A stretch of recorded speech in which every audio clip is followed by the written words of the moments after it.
So Andor actually referenced the Battle of Mimban when he was being sentenced to his prison sentence during the first season of Andor. And the Battle of Mimban is actually something we see on screen during Solo, a Star Wars story. And I figured today we could take a closer look at the long storied history of Mimban and its war-torn past within the Clone Wars and the era of the Galactic Empire. I'm Colin, and this is Sci-Fi Deep Dive.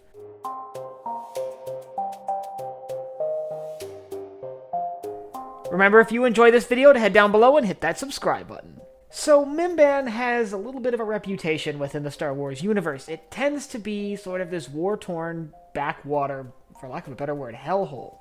A lot of its history, at least recent history during the time of the movies, had been filled with conflict and war, mostly due to various totalitarian regimes trying to conquer the world for its resources. Mimban itself is a muddy world with a native population, the Mimbanese, who are just as loyal and dedicated to their planet as a world like Ryloth, for example. And since the start of the Clone Wars, they've spent a lot of time trying to stick up for their homes and maintain democracy on their planet. So to understand this, we have to go all the way back to the early days of the Clone Wars when Mimban was invaded by the Confederacy of Independent Systems. The CIS sought to gain control of Mimban's vast resource wealth and use it to maintain their war machine against the Galactic Republic. Seeing this as not only a threat to the Republic, but Mimban's resources as their own potential gains, the Republic attempted, to the best of its abilities, to defend Mimban against the Separatist invasion.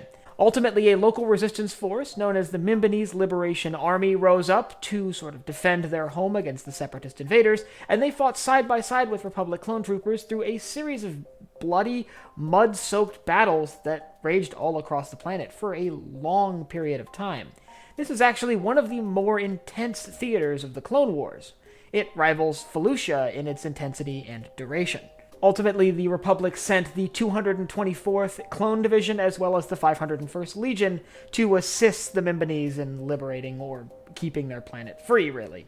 At the end of the day, the Battle of Mimban, as it would become known, or the First Battle of Mimban as some know it, ended with a Republic and Mimbanese victory late in the war. With the Outer Rim sieges beginning across the galaxy, Separatist forces were more needed elsewhere, and they withdrew from the world, allowing the Republic and the locals to declare victory. With the Separatist expulsion from the planet, the Republic promised to remain on the world and help keep it safe from a second invasion. However, as many can guess, that didn't end well for the Mimbanese when the Galactic Republic transitioned to the Galactic Empire. At first, the Galactic Empire upheld the values of the Republic, at least on Mimban, keeping their hands out of local politics.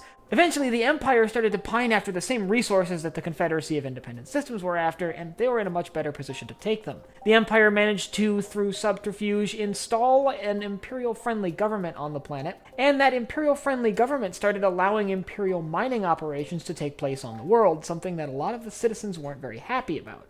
And not long after that, the Mimbanese Liberation Army once again became a thing, this time to try to fight off the Galactic Empire. And this began one of their most iconic campaigns. They fought hard against Imperial forces, which found themselves once again entrenched in the mud, this time in bloody trench warfare, very similar to what we saw during the First World War here in the real world. To counter this, the Empire sent a very large force to Mimban to attempt to break the stalemate. This included a pair of Imperial 1-class Star Destroyers which parked in orbit and regularly used their orbital bombardment munitions against the planet, striking key resistance strongholds.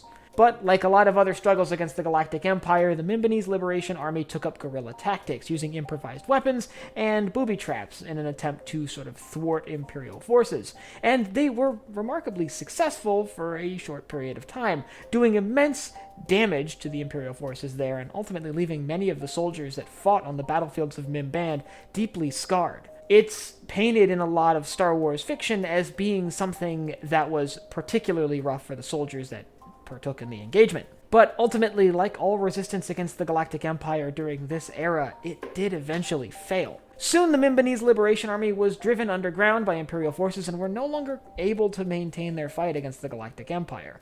With the Mimbanese Liberation Army driven underground, Imperial forces could withdraw from the planet and send their forces elsewhere, which was very necessary as the Rebel Alliance was becoming more and more of a problem at this time. But in spite of seeing it on screen in Solo: A Star Wars Story, the Battle of Mimban has always been a background element, something that's mentioned but never shown, always referred to as this dark blot in whichever character's history, their time on Mimban, their time serving on Mimban.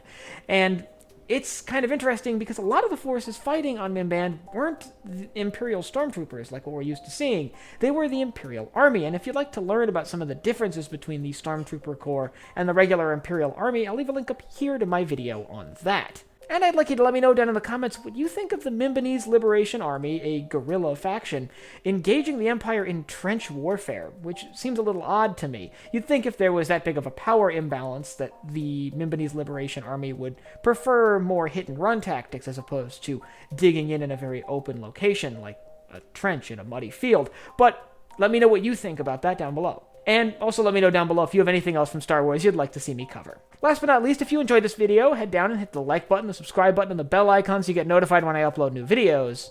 So for Sci-Fi Deep Dive, I'm Colin, and I will see you next time.